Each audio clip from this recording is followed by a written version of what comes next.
sim, alô, alô, os que aí estão, atravancando o meu caminho, ora estes passarão, e eu, passarinho.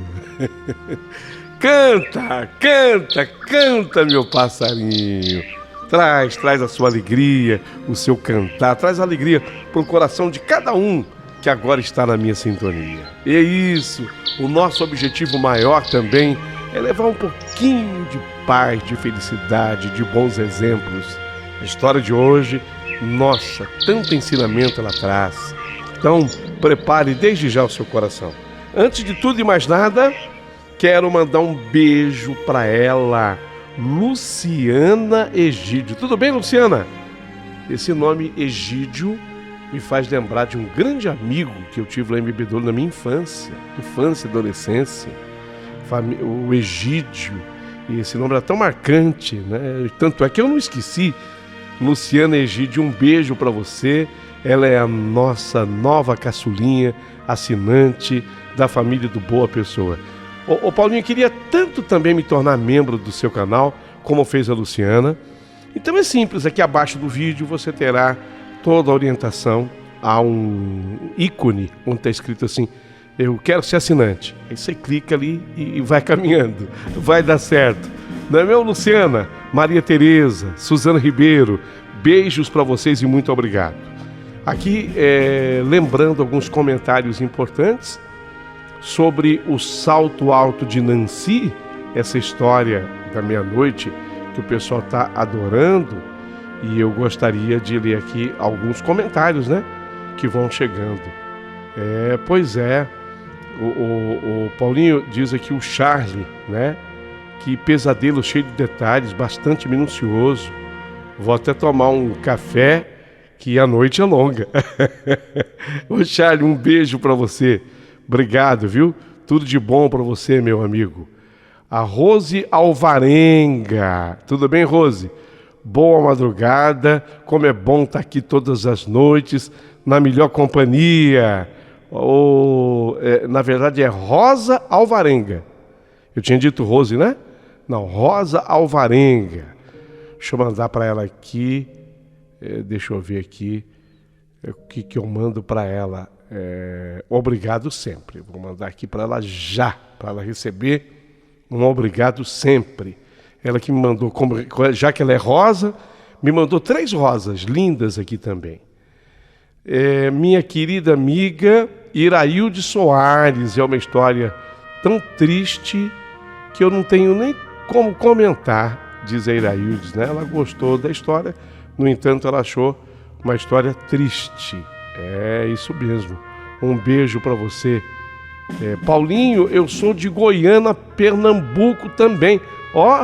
É a Luciene Salvador. Por que eu digo também? Porque dia desses, acho que foi anteontem, eu acabei registrando um comentário de uma pessoa que escrevia-me de lá, Goiânia, Pernambuco.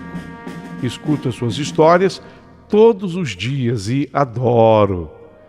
Legal. Obrigado, viu? A minha querida Laurência Bispo. Como é que você está, Laurência? Tudo bem? Misericórdia, que tristeza naqueles tempos. Era exatamente assim. O pai entregava suas filhas jovens para casar-se com homens bem mais velhos. E às vezes feio. Nesse caso aqui da história não era, né? Mas ela colocou aqui. E às vezes feio, Paulinho. E as filhas tinham que aceitar. Umas até que eram felizes. As outras, muitas, sofriam horrores. Eu acho que para o espírito dela sair, encontrar a luz, precisa ser alguém vivido, um médium experiente para atender, para abordar. Obrigado, meu amor. Um beijo para você. E Barbosa Alessandro, ou Alessandra, eu acho, porque não completa aqui o nome, ela diz, cheguei, no momento em que nós publicamos a história. Barbosa, aquele beijo para você. É a Barbosa, tá? Um beijo para você, Barbosa. Gente, tudo pronto. A história de hoje realmente é um tema assim, mais complexo. No entanto, prepare o seu coração para as coisas que eu vou contar, porque É uma história, como disse, de um tema bastante complexo. Vamos a ela? Com muito respeito, com muito carinho, vamos abordar esse tema? Espero que vocês gostem. Começou!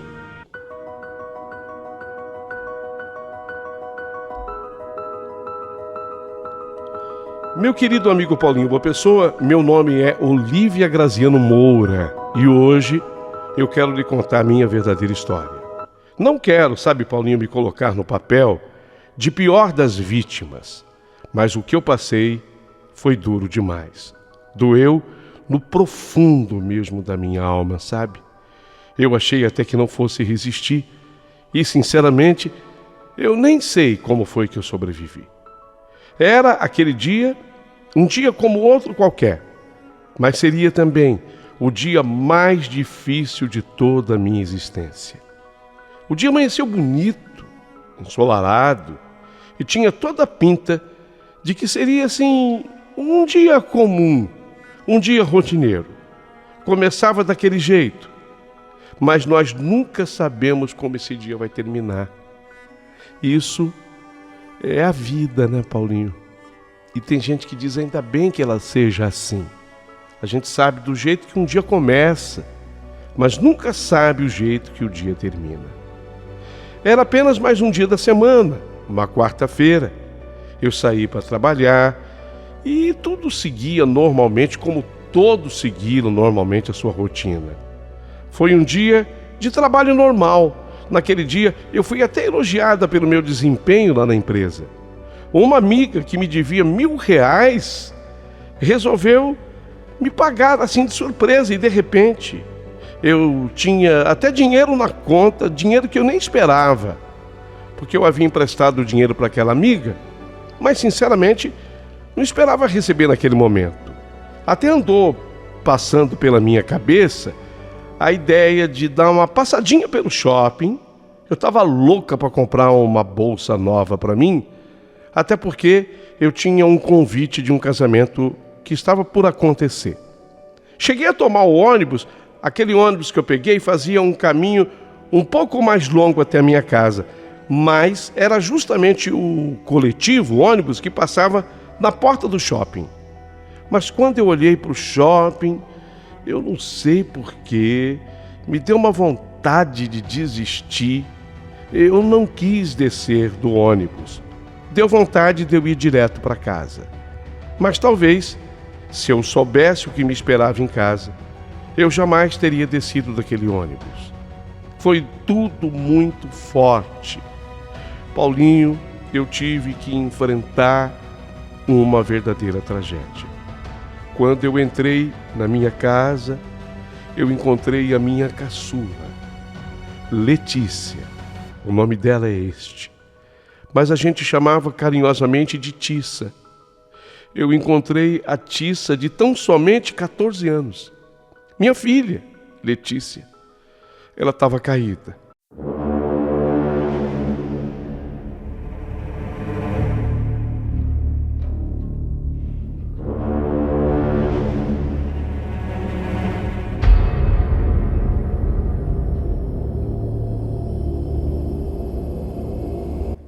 Levei aquele susto inicial, mas até pensei se tratar de uma brincadeira dela. De vez em quando ela fazia esse tipo de pegadinha, de brincadeira, de trollagem. Infelizmente não era. Eu corri então ao encontro dela, mas ela já não respondia mais ao meu chamado. Eu tomei o seu pulso e senti que a sua temperatura estava bastante baixa. Sua pulsação praticamente já não existia mais. Fiz o que qualquer ser vivente faria, ainda mais quando se trata de uma filha. Eu corri para o vizinho buscando ajuda. Por favor, me ajudem. A Tissa, ela está caída.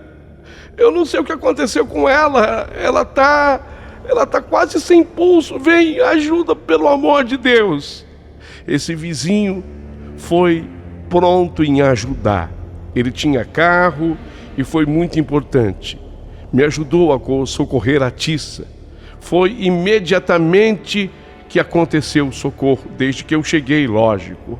Ela foi também imediatamente atendida no hospital. Seu coração já estava quase parando na nossa chegada. E chegou a parar. Tentaram uma reanimação, num primeiro momento houve sucesso. Mas tinha que se aguardar. As primeiras horas, lá no pós-socorro, no hospital, aquelas horas seriam fundamentais para a construção de um novo prognóstico. Ela foi para a UTI. Ficou ali na UTI 5 dias. Jamais houve qualquer melhora, não teve nesses 5 dias. E a Tissa, a minha Letícia, ela não resistiu. Ela faleceu. Apenas 14 anos. Morreu 22 dias depois de ter completado 14 anos. Mas, meu Deus, que tragédia! E isso eu não desejo a ninguém. E quem é mãe é que pode avaliar tudo que eu passei. Só que eu ainda não revelei, porque a tragédia se tornaria ainda maior. Muito maior. Porque, afinal, com 14 anos, se morre de quê? Tão nova assim? De repente? Minha filha morreu de quê? Havia um pequeno frasco caído no banheiro de casa. E aquilo explicava tudo, ou confundia tudo de vez. Naquele pequeno frasco, apreendido e examinado, tinha resquícios de um fortíssimo veneno. Meu Deus, onde ela conseguiu isso? Era a mesma substância encontrada no seu fígado. Não podia ser. Não fazia o menor sentido para mim. Não era possível. Não era possível. Mas infelizmente era o que havia acontecido. Impressões digitais de Tissa naquele frasco. Uma cena imaginada.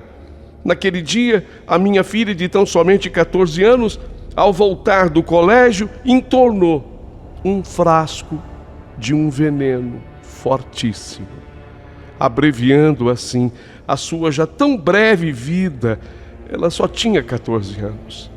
A conclusão era quase uma mentira, porque nem eu e nem ninguém da família queria acreditar. Mas ela, Letícia, a minha Tissa, ceifara a própria vida. Não dá para descrever aqui a dor sentida por mim. É impossível. Só alguém que tenha passado por algo parecido é que pode, quem sabe, avaliar. A gente só quer entender o motivo. O que foi que aconteceu? O porquê? A gente não espera perder alguém que ama e principalmente assim, desta forma, com essa violência. Ceifar a própria vida é uma grande violência que a pessoa pratica contra si. Com 14 anos, a Tissa era tão alegre. A minha filha, ela era tão alegre, uma menina. Ela tinha feito 14 anos, há 22 dias, ela ainda era infantil. Eu não digo nem que ela tivesse entrado na adolescência. Infantil, 14 anos, extrovertida, brincalhona, tinha muitos amigos, muito popular na escola. É uma menina que não tinha defeito, não, uma menina que gostava tanto de abraçar, que envolvia qualquer um dentro daquele abraço. Eu não tinha percebido absolutamente nada, mas que mãe desligada eu era. Não, eu não sou desligado, eu nunca fui. Eu participava da vida de meus filhos. Eram 3. Nenhum deles tinha problemas. 0 vício, 0 tristeza e menos ainda depressão. Nunca percebi isso na Tissa. A nossa família não tinha contato com o assunto morte. Foi muito difícil imaginar que uma adolescente tivesse uma dor tão significativa, tão forte, ao ponto de achar que a única solução para ela seria ceifar a própria vida. O que mais me machucava era não ter visto, não ter percebido que a Tissa sofria tanto assim. Eu estava Eu estava paralisada num primeiro momento, estupefata, surpresa demais, chocada demais. Eu não estava preparada. Bom, quem é que estaria, né? Que mãe estaria preparada para viver o que eu estava vivendo?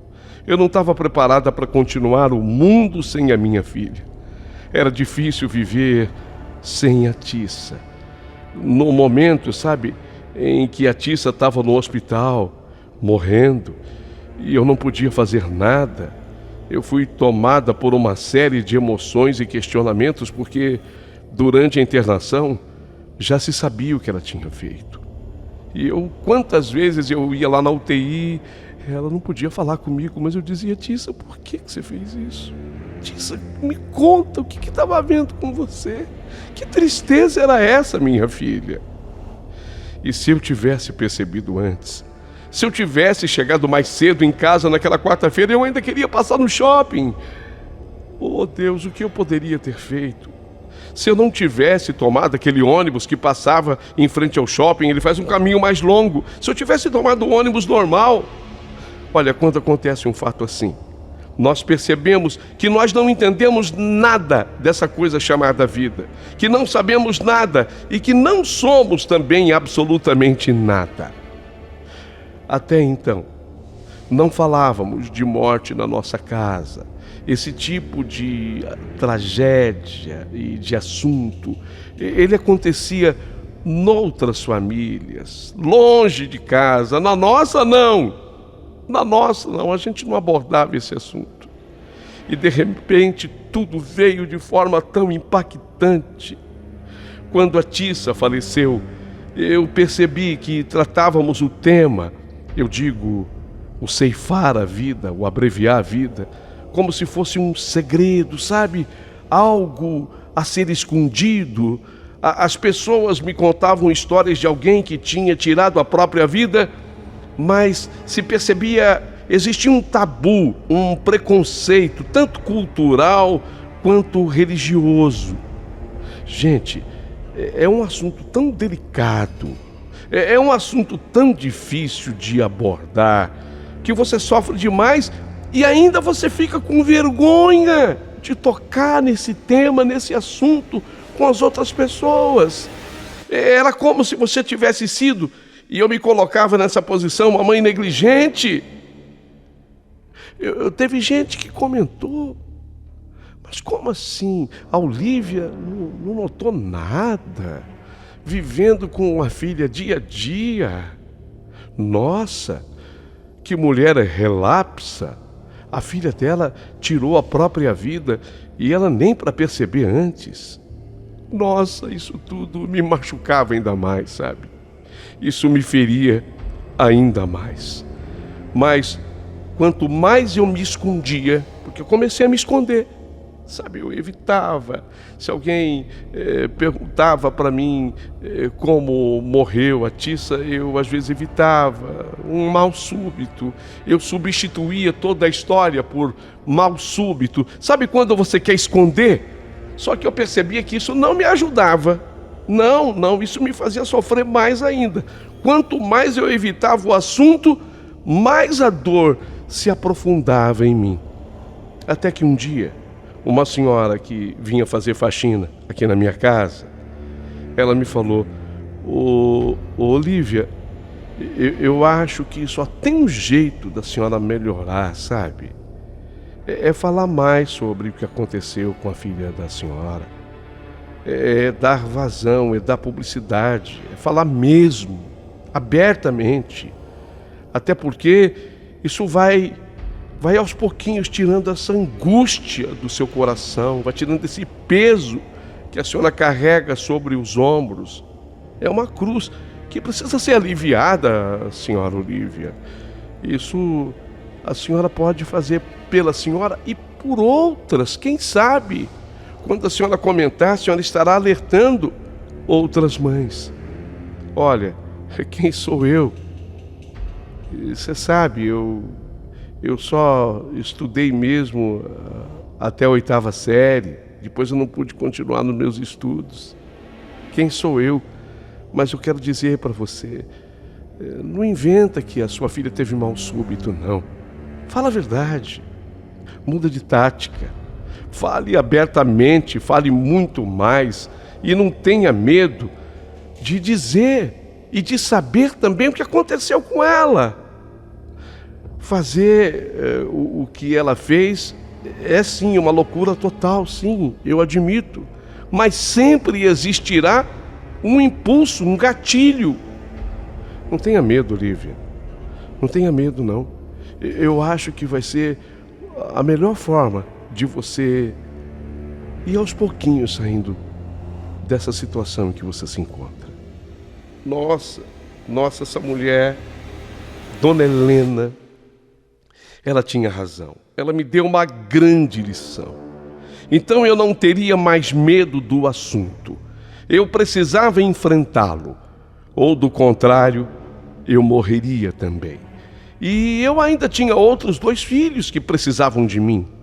E diante do aconselhamento, eu passei a falar sobre a Letícia, sobre o que tinha acontecido com a Tissa. O que ela fizera foi triste demais, mas não podia passar em branco. Não podia ser vão o que aconteceu com ela.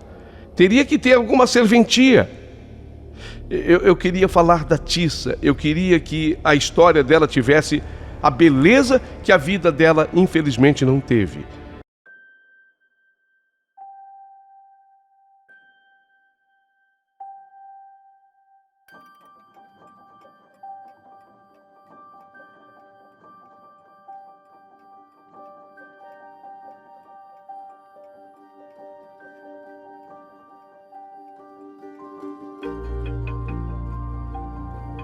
Não queria mais que o meu luto fosse silenciado a partir dessa conversa com Helena, a faxineira, a senhora que ia na minha casa, como foi importante.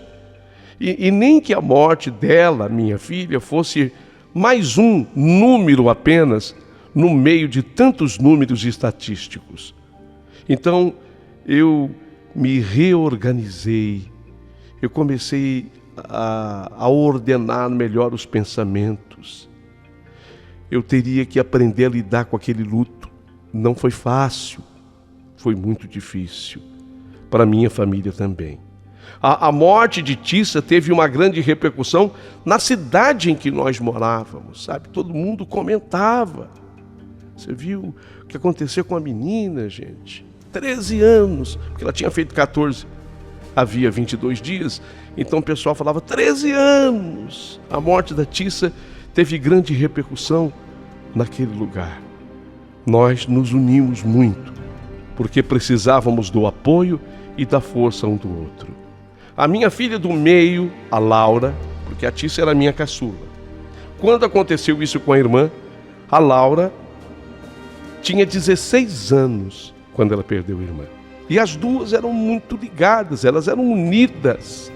A afinidade era tanta que até o dia do aniversário delas era coincidente, celebrado no mesmo 10 de abril.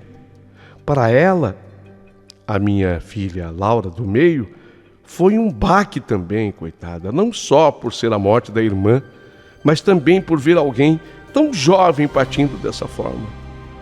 Isso é algo muito forte na vida de um adolescente. Vendo que falar sobre isso não era bem recebido lá fora, nós nos fortalecemos conversando sobre o que aconteceu dentro de casa. Dentro de casa começamos a tratar o assunto, aconselhamento da Helena. O conselho partira de uma simples faxineira, mas acima de tudo, gente. Ela era mãe também, e mãe de 3, igual a mim. 2 meninas e um menino. A Helena tinha filhos assim na mesma quantidade que eu. E foi a partir desse sentimento, pouco após a morte da Tissa, que eu vi a necessidade de falar mais sobre o assunto e também me aprofundar nele. Eu precisava entender o que tinha acontecido com a minha filha. Justamente porque era algo que estava ali na nossa frente e nós não vimos. Eu não queria que a Tissa se ausentasse de nossas vidas. Mesmo sabendo que ela não estaria mais aqui fisicamente, eu queria que de alguma forma a presença dela fosse mantida. Foi aí que eu e essa minha filha do meio, sem medo, fomos atrás da causa de tão drástica decisão de Letícia. Não que nada justifique, sabe? Mas sempre tem uma causa. E nós precisávamos entender o que havia acontecido. Tínhamos que descobrir o que fazia a minha filha sofrer tanto que ela só viu solução na morte. Tissa, minha filha, tinha feito o que fez por amor. Eu coloco esse amor entre aspas quando te escrevo, Paulinho, porque era o amor de uma menina. E repito, era algo que ela vinha sentindo durante os seus 13. Quando ela morreu, só há 22 dias ela tinha feito aniversário. Então, a Tissa fez aquilo que fez por amor. Eu tenho muito medo dessa abordagem. Medo que as pessoas confundam como justificativa. Não é isso que eu pretendo fazer agora, porque milhões de garotas de 14 anos passam por isso e não fazem o que minha filha fez. Então eu não quero levar pânico a ninguém que está me ouvindo. Sua filha tem 14 anos, mas sabe, pode ter certeza que você também teve 14 anos e deve ter vivido um amor, resolveu. Ainda que você não tenha sido correspondida, ainda que esse amor não pudesse ter acontecido, você resolveu. Eu resolvi. Eu passei por isso. Eu resolvi. A minha filha, a Laura, também havia passado por isso e resolveu. Mas a Tissa não. Para ela foi diferente. O que levou a minha filha a fazer o que fez foi outra coisa. E sobre essa outra coisa eu quero discutir no finalzinho da minha carta. É uma doença, a gente precisa estar atento a ela, tá? Mas eu vou entrar com muito cuidado nessa seara. Jamais vou desejar a justificativa. Eu e a Laura, minha filha, descobrimos que foi por amor que a Tissa fez o que fez. Alguém pergunta, então quem era o menino pelo qual ela estava apaixonada? Não era um menino. Era um professor.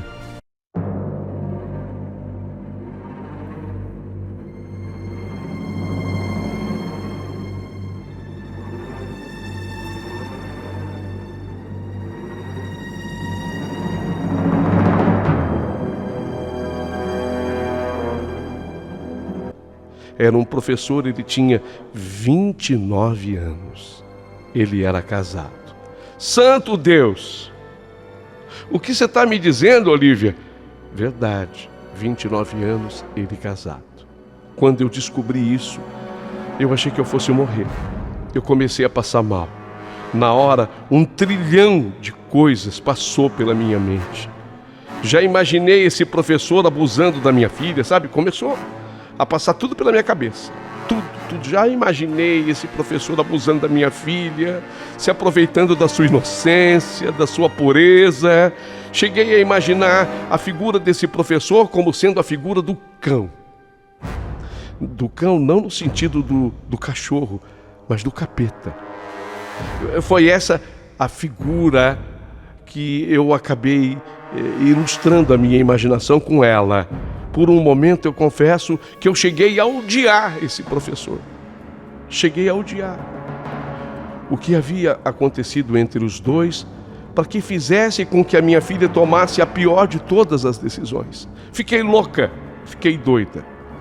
Descobri onde o tal do professor morava com a sua esposa. E pasmem, prestem atenção no que eu vou dizer agora. Eles tinham acabado de ganhar uma menina. E isso logo após a morte da minha filha. E mais, era uma recém-nascida quando ela morreu. E deram à menina o nome de Letícia. Deram para a filha o nome de Letícia. Pronto, tudo ficou configurado na minha mente. Passei então não apenas a ter ódio dele, mas também dela, dessa mulher. Também, olha, eu sei que é pecado, mas até do bebê. Até do bebê, como eles ousavam colocar o nome da minha filha na filha deles? Que história era essa? Eu não quis nem saber de posse do endereço. Eu fui lá e a minha filha Laura foi comigo. Eles nos receberam. Eu não sabia bem como iriam se portar. Eu estava esperando que, sei lá, fôssemos brigar muito. Eu achei que a gente fosse se atracar, sei lá quanta coisa passava pela minha cabeça. Eu não sabia o que ia acontecer, mas eu fui lá. Ela só tinha 14 anos, na verdade 13. Eu comecei a conversa assim com ele. Fui eu quem tomou a iniciativa de começar a conversar. Olhando para o professor, a mulher dele, a bebê por perto, no carrinho. Eu olhava para aquela menina que se chamava Letícia também. Eu olhava para a esposa, olhava para ele e eu comecei a falar. Ela só tinha 14 anos, na verdade 13, porque só tinha 22 dias que ela tinha feito 14 anos quando ela fez o que fez. O senhor abusou dela. O senhor foi sexo com ela. O senhor a iludiu. E ele me respondeu com o respaldo da esposa, da mulher. Olívia, creia, eu não toquei na sua filha.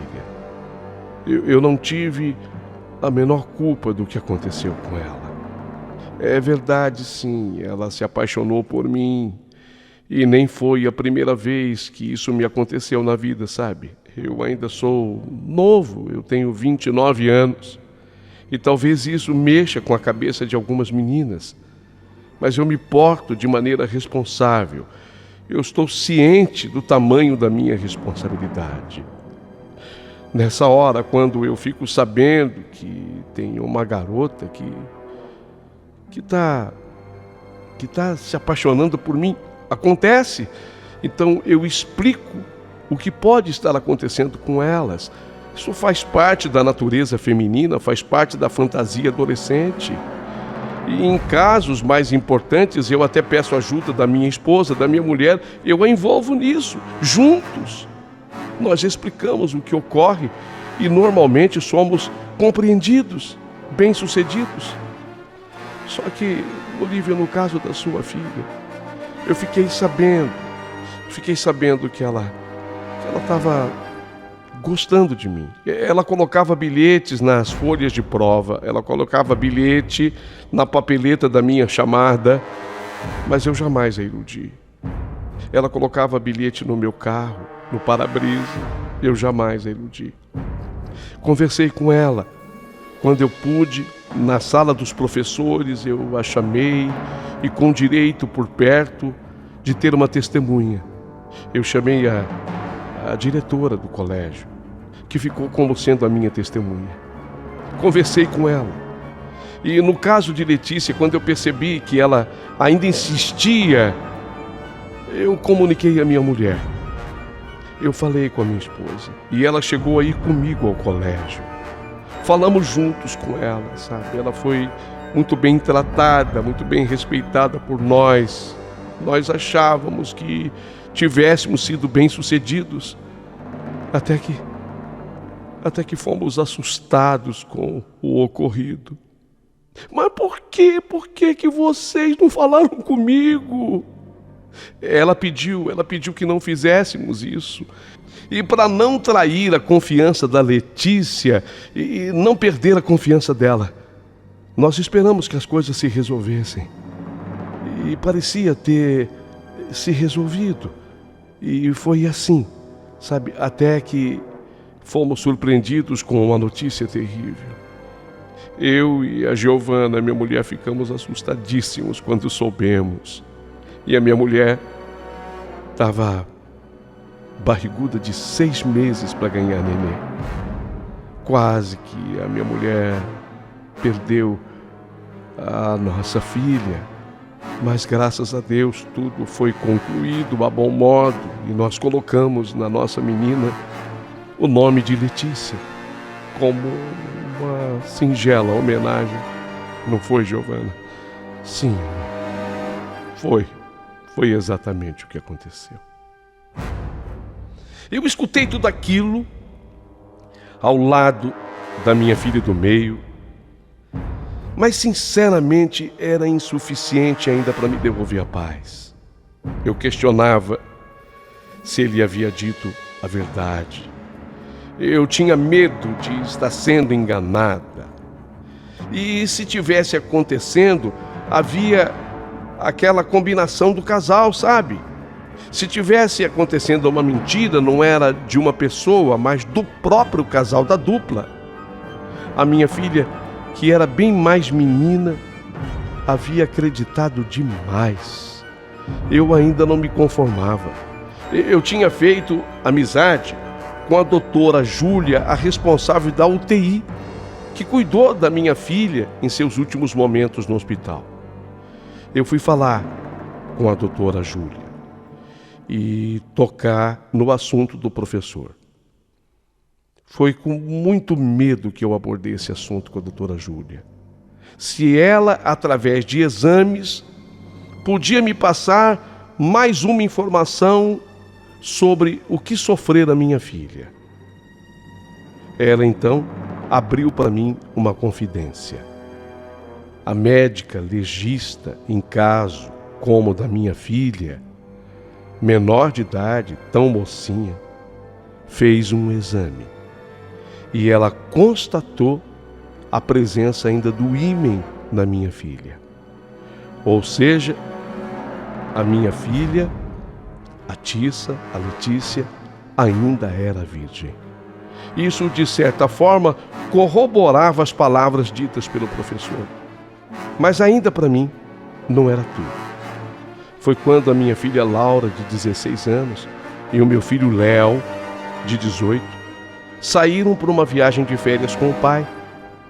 Eu ainda não tinha dito aqui, mas direi agora, eu era separada. Eu acho que vocês perceberam pela minha narrativa, porque eu não citei o meu marido até esse momento. Inclusive, ele, no pós-morte da minha filha, acabou me dando muita força, muito apoio. Ele teve, pelo menos, a honradez de não me acusar, a dignidade de não aumentar a minha culpa. Eu ainda não tinha dito, mas eu era separada. Então eles foram viajar com o pai. E eu, por opção, fiquei sozinha em casa.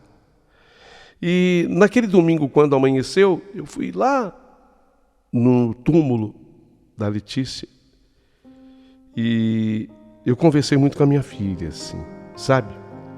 No cemitério. Eu pedi para ela. Eu falei que eu ainda carregava nódoas no coração, no pensamento. Eu não sabia se entendia o Letícia, daquela filhinha do professor, como sendo homenagem ou, quem sabe, sentimento de culpa. Eu não sabia ainda como me portar. Então eu pedi, Letícia, me dá um sinal, me dá uma luz. Por uma coincidência ou não, no instante em que eu estava conversando com ela, apareceu uma borboleta linda, uma borboleta atraída pelas flores que eu tinha levado, amarela, grande, bonita. A borboleta deu um sobrevoo sobre o túmulo e depois pousou sobre as flores. Lágrimas escorreram dos meus olhos. Eu vi aquilo como sinal, mas ainda não estava claro, claríssimo para mim. Então, quando eu cheguei em casa, naquela tarde, eu acabei deitando e dormi. E foi durante a tarde que eu tive um sonho. Um sonho, e nele a Tissa me apareceu. Foi a primeira vez. Eu não tinha conseguido sonhar com ela ainda. E através desse sonho, ela me apareceu toda linda. Ela estava vestindo uma roupa branca, diferente, A borboleta amarela que tinha aparecido no túmulo estava no sonho, pousada no momento no ombro dela. E ela me disse: mamãe, olha, não se culpe de absolutamente nada e nem acuse ninguém. O professor e a mulher dele falaram a verdade. Eles não mentiram para você. E eu fiquei muito feliz com a homenagem que eu recebi do casal. Eles colocaram meu nome na filha e eu sinto-me homenageada por isso. Fique em paz, minha mãe. Fique em paz. Gente, quando eu acordei desse sonho, eu acordei outra pessoa, porque o sonho era riquíssimo em significados. Para mim, aquele sonho dizia absolutamente tudo o que eu precisava ter escutado, ter ouvido, e a minha própria filha veio me comunicar através dele.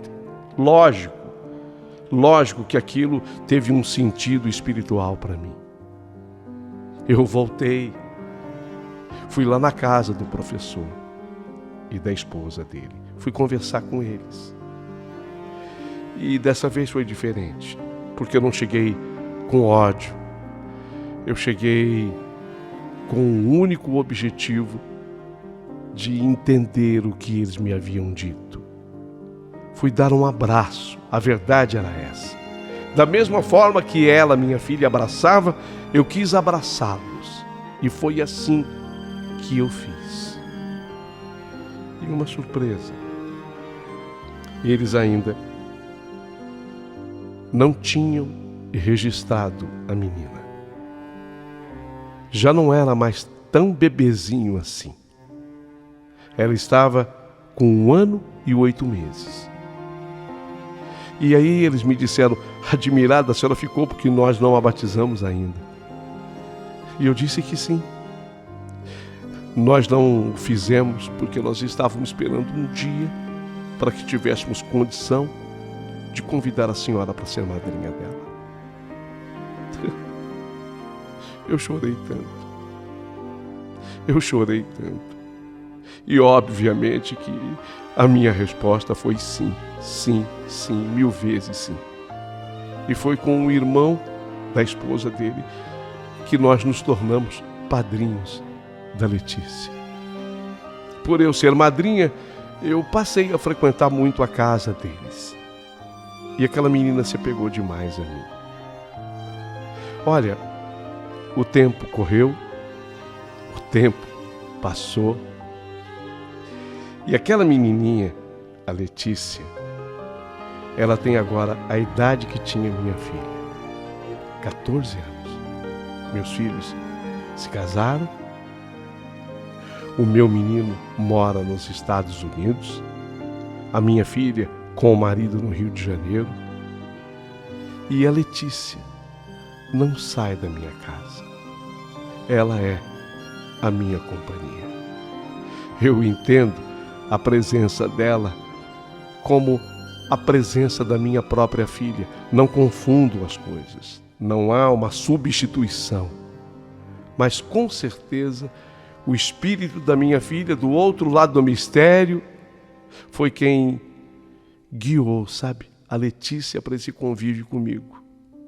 Aquele casal acabou tendo outros 2 filhos ao longo desse período. Mas a Letícia fica comigo.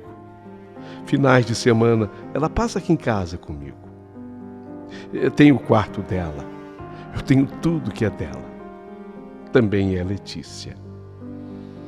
Ao final de tudo, eu disse que eu iria ajudar as pessoas. Eu acabei, depois de muito tempo, descobrindo que tem uma instituição que assiste pessoas assim, sabe? Eu quero ajudar as pessoas falando de um instituto que ajuda as pessoas no pós-suicídio. É o Instituto Bia Dot.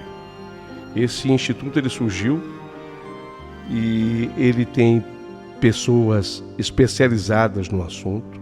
Ele leva o nome da menina que o inspirou a ser criado. É um trabalho muito sério e significativo para aquelas pessoas que estão num processo de adoecimento e sofrimento devido ao suicídio de alguém na família. Eles realizam um trabalho lindo, me ajudaram e me ajudam até nos dias atuais, assim como tem ajudado a muita gente. Então, no final da minha história, eu queria falar desse instituto, sabe, que ajuda as pessoas. Fica sendo uma dica para quem, de repente, pelos percalços da vida, acaba enfrentando um problema como o que eu tive que enfrentar.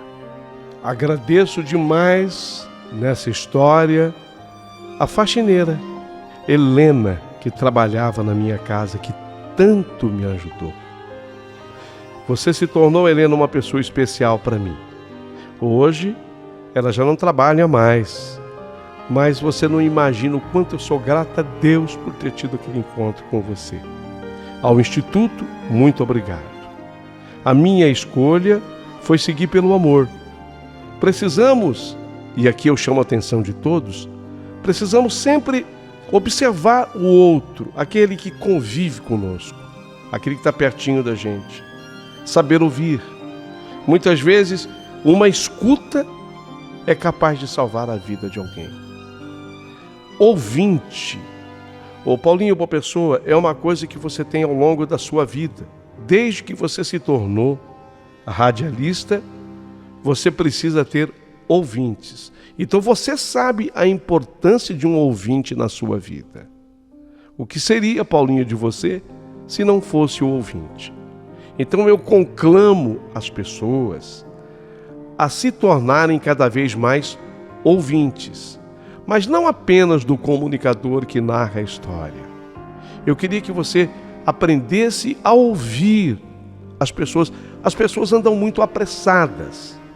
Essa coisa da internet, o WhatsApp hoje, Paulinho, você aumenta a velocidade em até 100%, se aumenta a velocidade de quem está conversando com você, porque às vezes você não tem paciência de ouvir um áudio que veio com 40 segundos, com 1 minuto, com 2 então.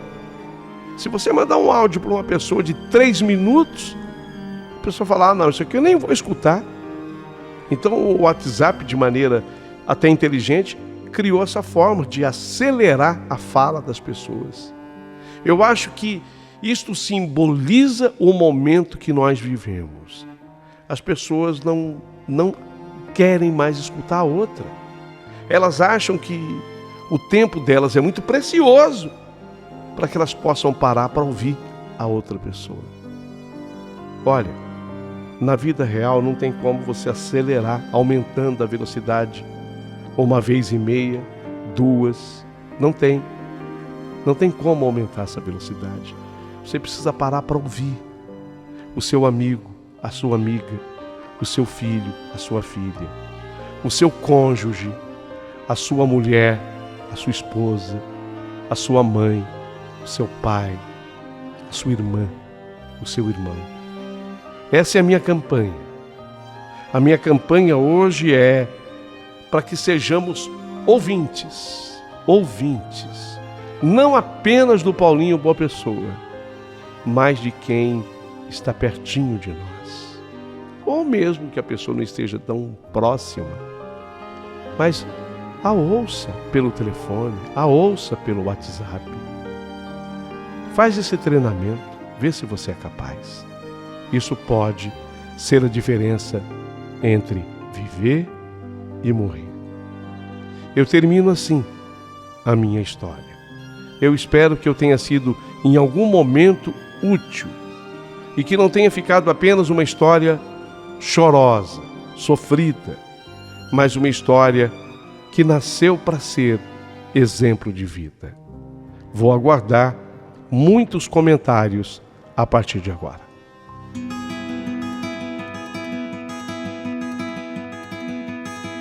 Sunlight, dearest sunlight, I am calling you across the old room. Sunlight, dearest sunlight, I would like to come out of the womb. Something in me feels like all of me, and we dance all alone. Come on in.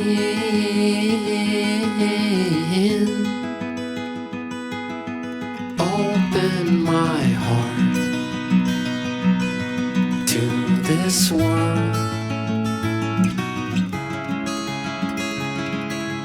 Open my heart to this world. Sunlight, dearest sunlight, I am calling you across the old room. Sunlight, dearest sunlight, I can't find my way out of the womb.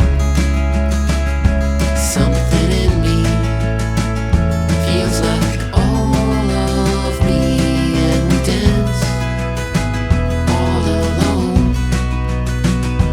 Come on in.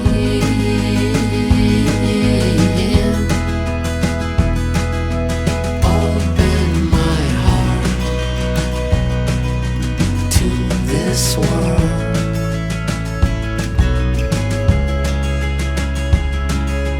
Open my heart to this world.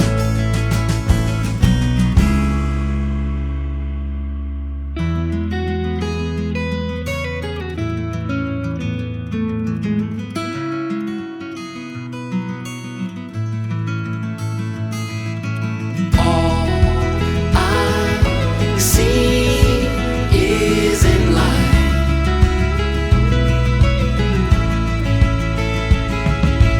All I see is in light.